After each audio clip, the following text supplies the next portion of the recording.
كل سنة وانتم طيبين. هنعمل السمبوسة النهاردة ان شاء الله بطريقة سهلة جدا، وتقدري ان انت تعملي منها كمية كبيرة وتحشيها وتشيليها في الفريزر وتقلي منها كده على قد ما انت عايزة كل يوم. طريقتها سهلة جدا وبسيطة وتطلع مقرمشة وتحفة.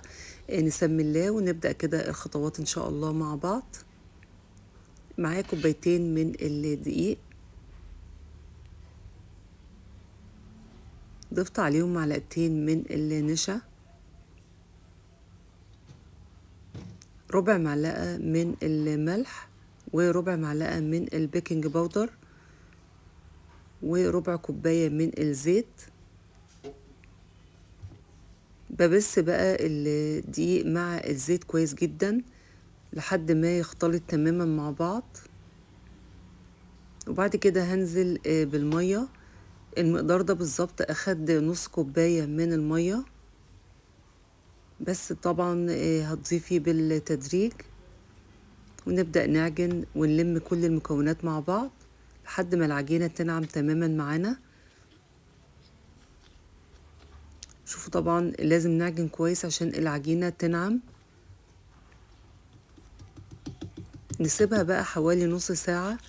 نجاح السمبوسة هي ان العجينة ترتاح في كل مرحلة، يعني المرحلة دي وبعد كده بعد التقطيع وبعد كمان التشكيل.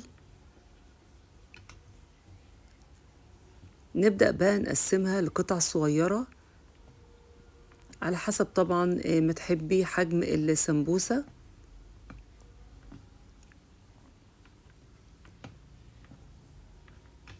هنا قسمت كل الكمية. ممكن تسيبيها ترفع شوية، بس أنا بصراحة اشتغلت على طول. ده مكبس أنا جبته بصراحة، يعني سهل عليا كتير. طبعا انت بتحطي القطعة كده وتفرديها، تحاولي ان هي تبقى رقيقة. طبعا العجينة بتكون متماسكة شوية عشان طبعا تبقى سهلة في التشكيل. بعد كده بقى بحط اي حشوة طبعا موجودة عندك. يعني انا حطيت هنا لحمة معصجة، ممكن طبعا تحطي اي نوع من الجبن.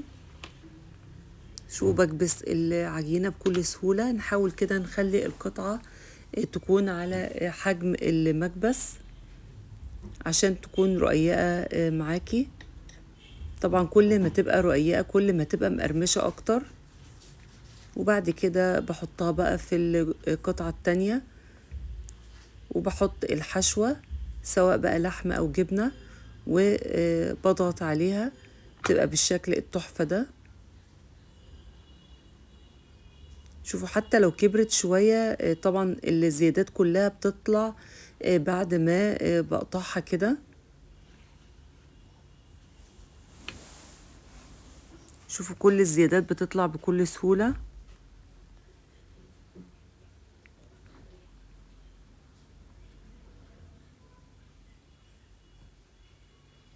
هنا خلصت كل الكمية. يفضل طبعا ان احنا نسيبها في التلاجة نص ساعة او ساعة.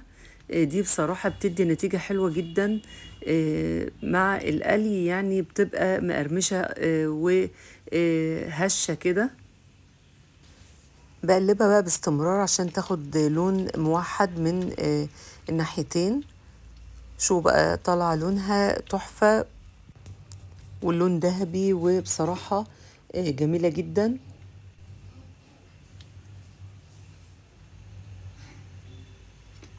طبعا نقدر نعمل بقى على قد ما احنا عايزين، والباقي بنشيله في الفريزر زي ما هو كده، وبيطلع مجمد ونحطه في الزيت على طول.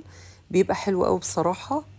وتقدري كمان تعملي الكمية اللي انت عايزاه، يعني مش لازم تعملي كمية كبيرة. شو بقى اللون تحفة وهشة كده ومقرمشة. شو بقى لما اقطعها طبعا كمان هنا سخنة، لما بتبرد بتقرمش اكتر. بتمنى بقى وصفة النهاردة تكون عجبتكم، وتقدروا تعملوا منها كمية كبيرة تشيلوها في الفريزر كده لرمضان. كل سنة وانتم طيبين. بشكركم شكرا جزيلا، والسلام عليكم ورحمة الله وبركاته.